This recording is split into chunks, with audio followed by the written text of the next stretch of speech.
Okay, so picking up from the employee location form from part one, I got a chance to update some of it, but I'll show you what I did. Let's go ahead back to solutions under and look under tables here. So employee location forms, we'll go to the main, and here you'll notice I went ahead and dragged the point of contact field onto here. But I also did something a little bit different. Under components, I added a subgrid, which can allow you to bring in related information from the other table. So you'll see how that looks in a second. But basically, anything you have here, you can bring onto here, and then of course you can format it with different columns. Do by one column, two column, all those sort of things. So now that we have our point of contact added, let's go ahead and take a look at our form here. Now, if I go back in here and I want to add a point of contact, now the field does exist. I'll say John Smith. And here you see the related table below here in the subgrid we added. Now, this shows employee location North America, and this shows all the employees from the other table that has the North America location. Pretty cool. So we'll save and close that.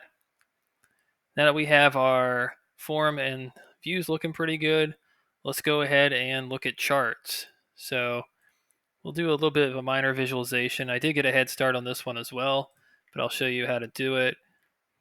For employee roster, let's get a chart of the employee status. So we'll see, how many people are ready or in progress for their status. So if I go to charts, you can see I made one here, but it's the same thing. If I click new chart, it takes you to the same screen.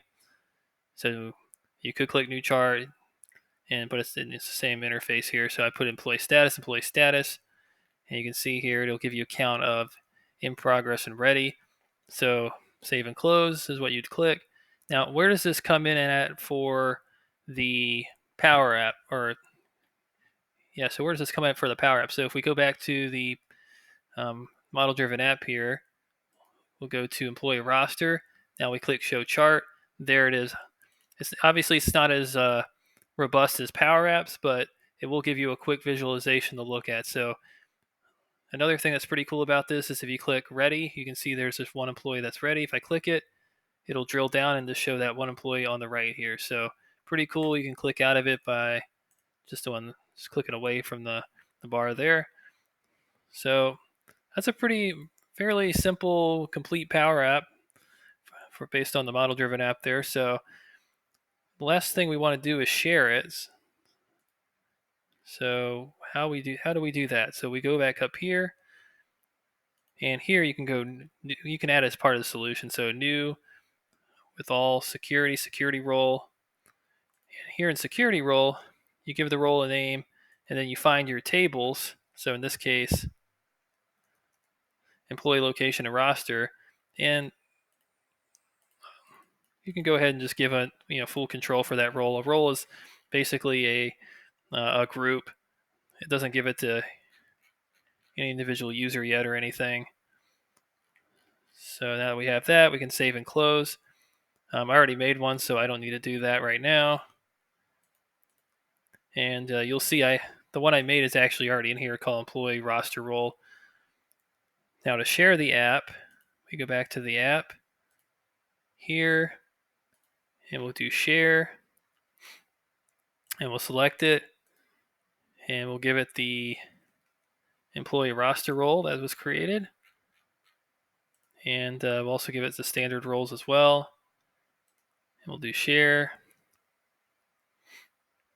Now, after we do that, now we want to actually let someone interact with it here. So let's give it to,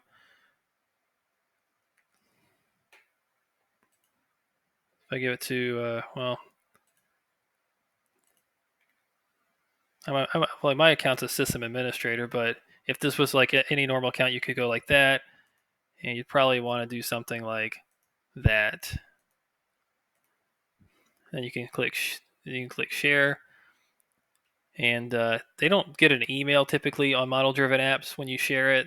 So a lot of times you can give them the URL like this, or there's a couple other ways as well, as you can see, but that's basically it. That is the overview of model-driven apps. Just wanted to give you a gist of it. Let me know if there's any questions in the comments below, or if I should go into anything in a little more detail. Thanks for watching, and I'll see you next time.